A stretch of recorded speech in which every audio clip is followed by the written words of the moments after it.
Assalamualaikum warahmatullahi wabarakatuh. Jumpa lagi di channel kesayangan kita, channel Pejuang Hijrah SSB Team, channel yang membahas seputar produk PT BES, PT Bandung Sinergi Teknologi.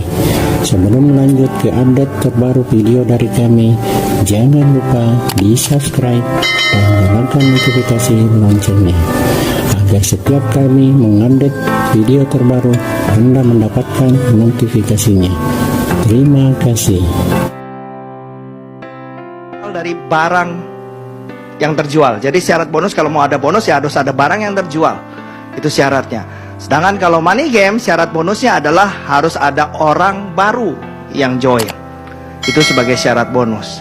Kemudian yang ketiga adalah jika kegiatan recruiting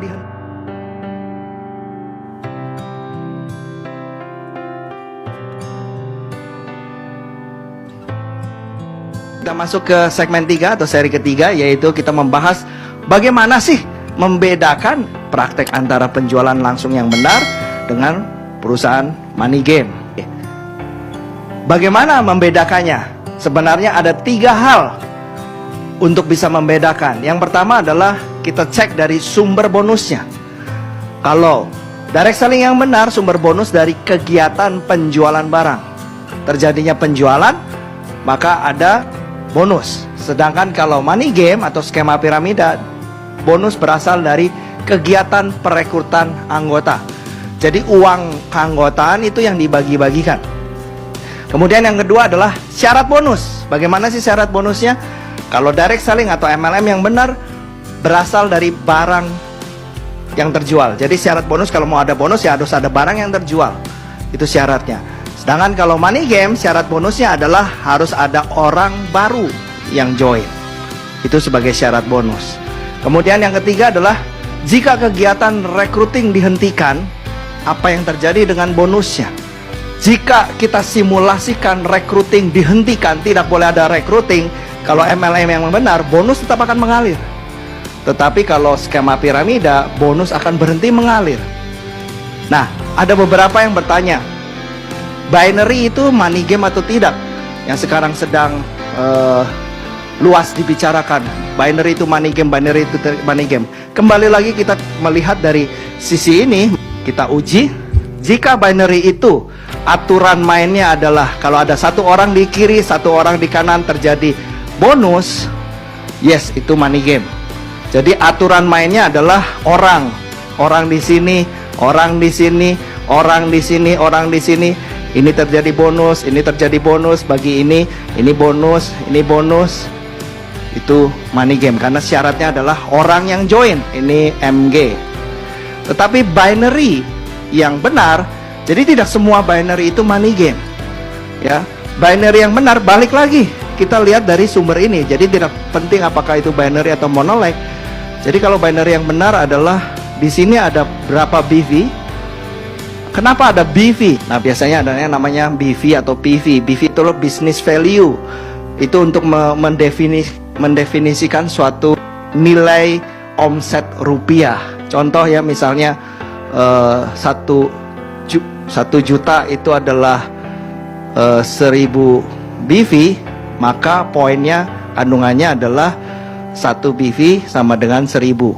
Jadi misalnya aturan mainnya di sini, setiap ada 100 BV ada bonus, katakan ya 100 BV, katakan bonusnya 20.000 misalnya ya.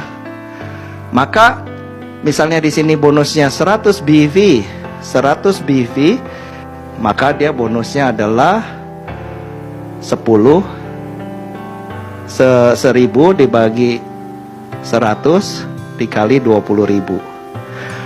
Jadi kalau seperti ini tidak penting ada orang atau tidak. Jadi entah orangnya banyak atau orangnya sedikit, yang penting total omsetnya di sini berapa. Misalnya omsetnya di sini 1 juta BV, di sini 200.000 BV, maka terjadi bonus. Maka ini adalah binary yang benar, karena syaratnya adalah syarat produk yang terjual. Sehingga kalau recruiting dihentikan tetapi produk tetap terjual, bonus tetap berjalan. Sedangkan kalau ini, recruiting dihentikan, bonus otomatis berhenti karena aturan mainnya dari orang yang bergabung. Kalau ini tidak penting orang yang bergabung, tetapi landasan perhitungannya dari omset yang terjadi. Nah, itu yang direct selling yang benar. Oke, kita lanjut ya. Kemudian apa bedanya dengan antara perusahaan yang benar dengan perusahaan yang abu-abu? Perusahaan yang benar adalah dari seorang customer, member, dia mengeluarkan uang untuk membeli barang di mana harga dan value-nya itu sama. Sehingga ini terjadi profitnya dibagikan 40%. Sedangkan yang abu-abu sama mengeluarkan uang, tetapi harganya terlalu tinggi sehingga value-nya lebih rendah dan profitnya tinggi, dan ciri-cirinya adalah bonus lebih dari 40%. Nah, kalau dari masyarakat bagaimana membedakannya? Yang pertama, cek legalitas perusahaannya, valid atau tidak. Ada nggak izinnya? SIUP, KPLI 4799 ada nggak? Dan yang terpenting adalah ada lampiran barang. Kalau sudah ada lampiran barang, artinya perusahaan itu sudah memenuhi komitmennya, artinya sudah disetujui oleh Kemendak dan sudah diverifikasi oleh asosiasi, oleh APLI, dan disetujui oleh Kemendak, dan perusahaan itu sah untuk bisa menjalankannya. Cirinya adalah bukan cuman OSS saja, bukan cuman KBLI aja, tetapi minta lampiran produknya. Itu kuncinya, lampiran produknya. Itu menunjukkan bahwa sudah disetujui. Kemudian, apakah ada produknya? Pertanyaan yang kedua. Dan pertanyaan ketiga, apakah menekankan kepada penjualan produk bukan pada peringkat? Menekankannya penjualan produk atau peringkat? Apakah komisinya dibayarkan berdasarkan penjualan produk bukan pada jumlah pendaftaran atau recruiting? Nah, itu yang harus dipastikan. Syaratnya tadi recruiting atau penjualan produk. Yang berikutnya adalah apakah peserta masih menghasilkan uang jika recruiting dihentikan? Jadi Bapak Ibu bisa ngecek kalau saya nggak rekrut lagi, atau misalnya di dalam jaringan saya tidak terjadi orang baru, apakah bonus masih keluar? Kalau nggak keluar, berarti itu money game. Ya, kalau keluar ya itu yang benar. Tapi kalau keluar tapi sedikit jadi lebih kecil, artinya itu abu-abu. Kemudian apakah ada kebijakan pengembalian produk yang rasional? Jadi semua perusahaan direct selling atau MLM itu wajib memiliki kebijakan produk kembali. Apakah ada atau tidak? Kemudian apakah produk memiliki nilai pasar yang wajar?